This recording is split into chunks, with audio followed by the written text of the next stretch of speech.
அனைவருக்கும் இனிய புத்தாண்டு நல்வாழ்த்துக்கள். இந்த ஆங்கில புத்தாண்டு பார்த்தீங்கன்னா வியாழக்கிழமை ரோகிணி நட்சத்திரம் பிறக்குது. ஸோ இந்த புத்தாண்டு எப்படி இருக்கும் அப்படின்றத சும்மா ஒரு அனலைஸ் பண்ணுவோம்.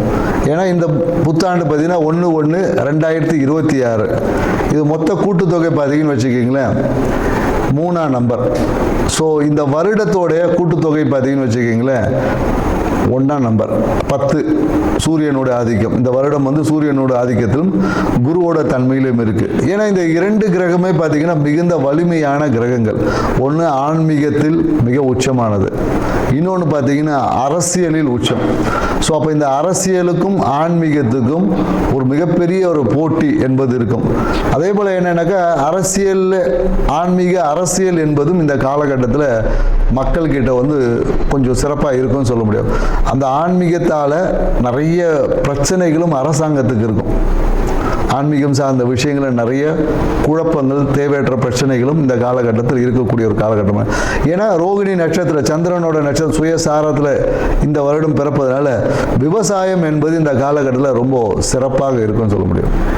விவசாயம் மிக சிறப்பாக இருக்கும். குறிப்பாக என்னென்னாக்கா குழந்தைகளோட நலனை பேணி காப்பதற்காக இல்லை குழந்தைகளோட வெல்ஃபேருக்காக புதிய சட்டங்கள் எல்லாமே வரும். இந்த காலகட்டத்தில் என்னென்னாக்கா அரசாங்கத்தில் பார்த்தீங்கன்னா அதுவும் என்ன மத்திய மாநில அரசாங்கம் இரண்டும் ஒன்று இணைந்து குழந்தைகளுடைய மேம்பாட்டுக்காக ஏதாவது ஸ்கீம்ஸ், குழந்தைகள் ஏற்கனவே ஜெயலலிதா அம்மா பீரியடில் தொட்டில் குழந்தை திட்டம் மாதிரி இந்த காலகட்டத்தில் குழந்தைகள் எதிர்கால நலன் பாதுகாப்புக்காக சில சட்டங்களை உருவாக்கக்கூடிய வாய்ப்புகள் இருக்கு. ஏன்னா காஸ்மெட்டிக் திங்ஸ்ல ஏதாவது ஒரு பிரச்சனைகளை சந்திச்சு காஸ்மெட்டிக் திங்ஸ்க்கு ஒரு ரெகுலேட்டர் ஆக்ட் ஏதாவது வரும்.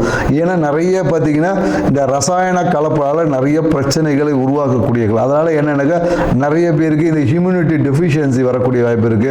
ரசாயன கலப்பால நிறைய பாடியில் பார்த்தீங்கன்னா விஷத்தன்மைகள் வந்து அதிகரிக்கக்கூடிய வாய்ப்பு. அதனால என்னன்னாக்கா இந்த காலகட்டத்தில் காஸ்மெட்டிக் திங்ஸ்ல கொஞ்சம் கவனம் தேவை. மருந்து சார்ந்த விஷயத்தில் அந்த ரசாயன கலப்புகள் அதிகமாக அந்த விஷத்தன்மை, அதாவது குறிப்பாக என்னன்னாக்கா அந்த ஹியூமினிட்டி சார்ந்த விஷயம் சொல்லுவாங்களா, ஊட்டச்சத்து மருந்துகள் இல்லை நமக்கு இம்யூனிட்டி அதிகமாக்கக்கூடிய விஷயங்களில் பார்த்தீங்கன்னா ஏதாவது ஒரு ரசாயன கலப்பால் சில பாதிப்புகள் எல்லாமே உருவாகும். அதனால் அதை ரெகுலேட்டர் பண்ணக்கூடிய சில விஷயங்கள் குறிப்பாக தமிழ்நாட்டில் கண்டிப்பாக இந்த மருந்து கட்டுப்பாட்டுக்காக ஒரு வாரியம் இல்லை அதுக்கான ஒரு சிறப்பு விஷயங்கள் அமைவதற்கான வாய்ப்பு இருக்குது. மேலும் பார்த்தீங்கன்னா இந்த காலகட்டத்தில் என்னன்னாக்கா ஏதாவது ஒரு ரயில் விபத்துகள் மாதத்தில் பார்த்தீங்கன்னா ஒரு ஏப்ரல் மே மாதத்தில் ஏதாவது ஒரு ரயில் விபத்துக்கள் சந்திக்கிற வாய்ப்பு இருக்குது.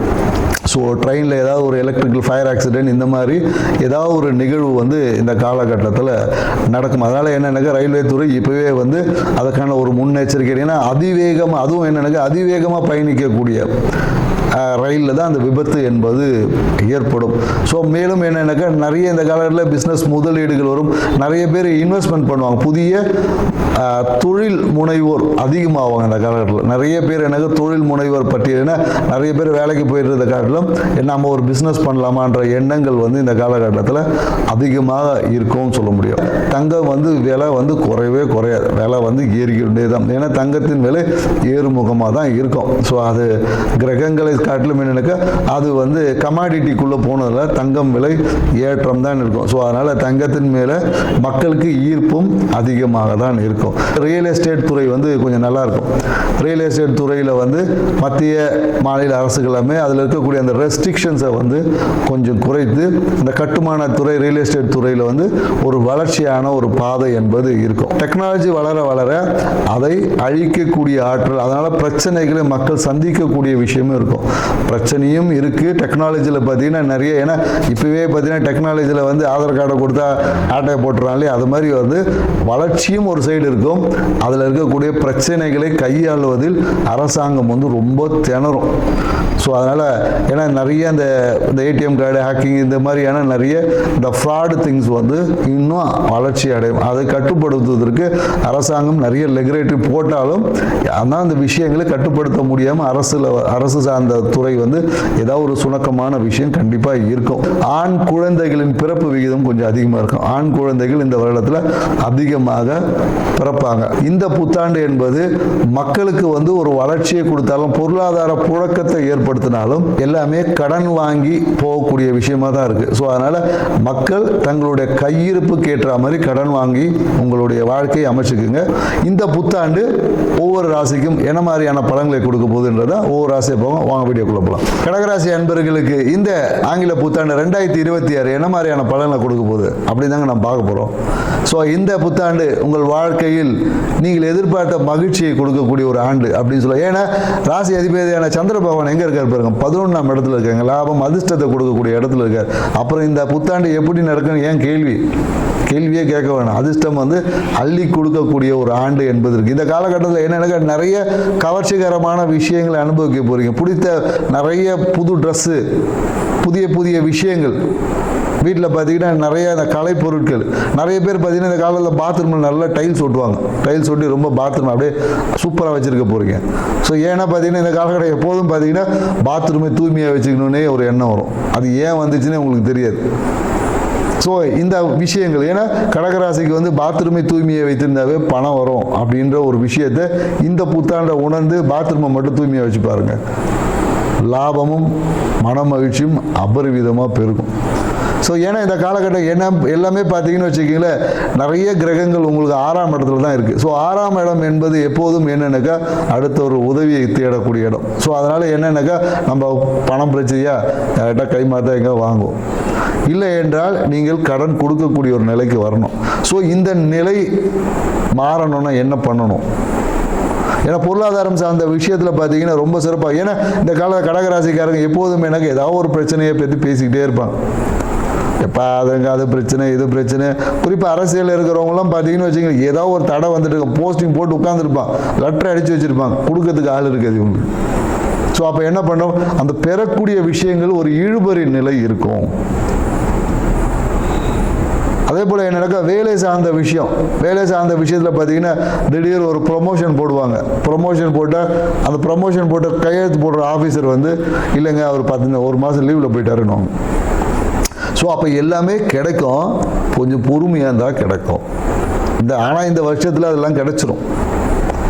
சரிங்களா? ஆரம்பத்தில் கொஞ்சம் இழுபறிகள் இருந்தாலும் வருட பாதிக்கு அப்புறமா பார்த்தீங்களா சூப்பராக இருக்க போகுது.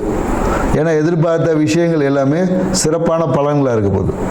ஏன்னா இந்த காலகட்டத்தில் இந்த அண்ணன்ற உறவு மூலமாக மறைமுக இன்கம் இருக்கும். யாராவது அண்ணன் அக்கா இருந்தாங்கன்னு வச்சுக்கங்களேன், அவங்க மூலயமா பார்த்தீங்கன்னா திடீர் அதிர்ஷ்ட வாய்ப்பு வந்துடும். சில பேருக்கு என்னன்னாக்கா கடன் வாங்கக்கூடிய ஒரு சூழலும் ஏற்பட்டும். அண்ணன் அக்கா மூலயமா என்னன்னாக்கா கடன் வாங்கி அக்கா கொடுப்பாங்க, அதுவும் ஒரு பிரச்சனையாக வரும். கடன் வாங்கி கொடுக்கலன்னா அவங்க மூலயமா மறைமுக வருமானம் இருக்குது. அண்ணனோட சேர்ந்து சில பேர் தொழில் செஞ்சுருப்பாங்க. அந்த தொழில் மூலயமாக லாபத்தை பெறக்கூடிய ஒரு ஆண்டு தான் இந்த ஆண்டு. ஏதாவது ஒரு காரணத்துக்காக தடைப்பட்ட விஷயங்கள் எல்லாமே சூப்பராக இருக்கும். அதே மாதிரி என்னன்னாக்கா பிரச்சனைக்குரிய இடத்த எடுங்க. ரியல் எஸ்டேட் செய்கிறீங்களா, எங்கேயாவது பஞ்சாயத்து இருக்கக்கூடிய இடத்த எடுங்க, அது முடியும். சூப்பராக டபுள் இன்கம் அப்படின்ற மாதிரி இருக்கும். ஸோ அதுவும் நீங்கள் போய் எடுக்கக்கூடிய அந்த பிரச்சனைக்குரிய இடம் எப்படி இருக்கும்னு பார்த்தீங்கன்னா ஏதாவது ஒரு விதவையோட இடமா இருக்கும், இல்லை என்றால் கணவனை இழந்த பெண்ணோட இடமா இருக்கும். ஸோ அந்த இடங்களில் நீங்கள் ரியல் எஸ்டேட் செய்யக்கூடிய நபராக இருந்தால் அந்த இடத்த வாங்கினீங்கன்னா அந்த இடம் பார்த்தீங்கன்னா ரேட்டு நீங்கள் வாங்கின உடனே டபுளாக மாறிடும். அந்த இடத்துல சிக்கல்கள் இருக்கணும். சிக்கல்கள் இருக்கக்கூடிய இடங்களை நீங்கள் ரியல் எஸ்டேட் துறையில் இருந்தீங்கன்னா கண்டிப்பாக ஜெயிக்க முடியும். அதே போல் படிக்கக்கூடிய மாணவர்களுக்கு பார்த்தீங்கன்னா இந்த காலகட்டத்தில் நிறைய பேர் என்னன்னாக்கா டாக்டராக படிக்கணும் அப்படின்ற ஒரு எண்ணம் இருக்கும். அதுக்காக நிறைய உழைக்க வேண்டியது இருக்கும். உங்கள் எண்ணம் நிறைவேறும்னா கண்டிப்பாக இருக்கும். நீட்லலாம் நீங்கள் நல்ல மார்க் வாங்க போகிறீங்க. ஸோ ஆனால் அதுக்கு நீங்கள் போய் அந்த கோச்சிங் சென்டர் சேருவதில் கொஞ்சம் இழுபறி இருக்கும். கோச்சிங் சென்டர் போக முடியாது, தடை வந்துக்கிட்டே இருக்கும். இதுக்கு எல்லாமே மன வருத்தப்படக்கூடாது. உங்களால் ஏதாவது உடல் உபாதைகள் எல்லாம் சளி தொந்தரவு, இந்த மாதிரி தூக்கமின்மை, ஏதாவது ஒரு சின்ன டிஸ்டர்பன்ஸ் வரும். ஆனால் உங்கள்கிட்ட படிக்கக்கூடிய ஆற்றல் இருக்குதுன்றதை மறந்துடாதீங்க. நீங்கள் டியூஷன் போய் தான் படிக்கணும்னு அவசியம் இல்லை. நீங்கள் எங்கே இருந்தாலும் படிச்சிருவீங்க. ஸோ அதனால் நீங்கள் போக முடியலேன்னு கவலைப்படாதீங்க. நம்ம எங்கே இருந்தாலும் படிக்க முடியும் அப்படின்ற ஒரு எண்ணம் இருக்கும் போது அப்போ நீங்கள் எங்கே இருந்தாலும் ஜெயிக்க முடியும். ஸோ ஸோ அதனால் இந்த காலகட்டம் அது மாதிரியான சிறிய தடைகள் வந்து சேரும். நிறைய பேர் என்னக்கா இந்த காலகட்டத்தில் இன்ஜினியரிங் படிப்பாங்க.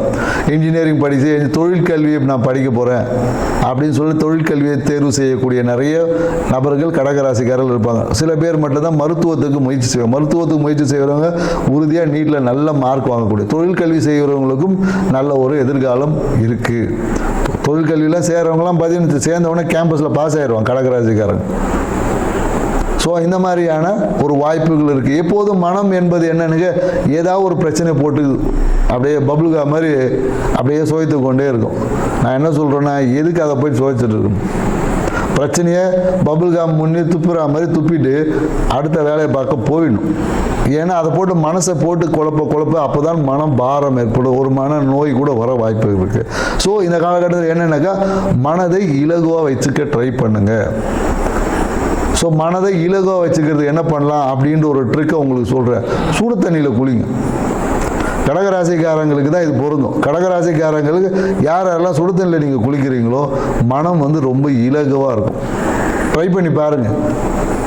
இந்த வருடத்துலேருந்து நீங்கள் சுடு தண்ணியில் குளித்து பழகி பாருங்கள்.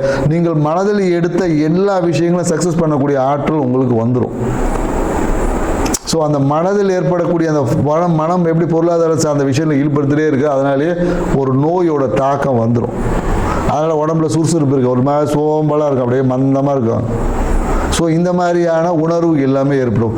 அதனால் என்னன்னாக்கா, நிறைய பேருக்கு சுறுசுறுப்பு இல்லாதனால வயதானவங்களுக்கு பார்த்தீங்கன்னா இந்த காலில் வீங்கிறது, அந்த மாதிரியான உடல் உபாதைகள் ஏற்படும். காலில் எடிமான்னு சொல்லுவாங்க இல்லையா, சுகர் அதிகமாக இருக்கிறவங்க பார்த்தீங்கன்னா கால் வீக்கம், இந்த மாதிரியான பிரச்சனைகளும் ஏற்படும். ஏன்னா உடம்புல அதிகமான கழிவுகள் வெளியேறாததுனால உடம்புல வந்து டாக்ஸினிட்டி அதிகமாகும். டாக்ஸினிட்டி அதிகமாக ஒன்றுக்கு மேற்பட்ட சிறு உபாதைகள்லாம் வர வாய்ப்பு இருக்கு. ஸோ அப்போ நீங்கள் என்ன பண்ணணும்னா, அந்த கழிவுகளை நீக்கக்கூடிய சிகிச்சை, ஏதாவது ஒரு சித்த மருத்துவரை பார்த்து கழிவு நீக்க சிகிச்சை எப்போதும் செஞ்சு, கடகராசிக்காரங்க உடல் கழிவுகளை எப்போதும் நீக்கிக்கிட்டே இருக்கணும். நீக்கிக்கிட்டே இருந்தாங்கன்னு வச்சுங்க, எப்போதும் இளமையாக இருக்க முடியும். உடல் கழிவு தங்குச்சுன்னா உங்கள் வயோதிகம் வந்துடும். ஸோ இந்த மாதிரியான விஷயங்களை எல்லாமே எப்பொழுதும் உங்கள் கருத்தில் வச்சுக்கணும். ஏன்னா உங்களுடைய அதிகமான ஒரு அந்த என்ன சொல்கிறது, அதிகமான அந்த கலை உணர்வு, அந்த கலை விஷயங்களில் ஈடுபடுவதனால நிறைய பேருக்கு பார்த்திங்கன்னா இந்த உடம்புல அந்த ஃப்ளூயிட் டெஃபிஷியன்சிலாம் வரும். ஸோ உடம்புல அந்த ஸ்கின் சுருக்கம், இந்த மாதிரியான விஷயங்கள் இருக்கும். மேலும் என்னென்னாக்கா, உங்களுக்கு 2ல் பார்த்தீங்கன்னா கேது பகவான் இருக்கார். ஸோ கேது பகவான் என்ன பண்ணுறாரு, ஆன்மீக கிரகம், ஞானத்தை கொடுப்ப, பேச்சில் ஒரு ஞானமாக பேசுவாங்க. கடகராசிக்காரங்க இந்த காலம் பேசும்போது என்ன ஞானமாக பேசுகிறான் பாருப்பா அப்படின்வாங்க.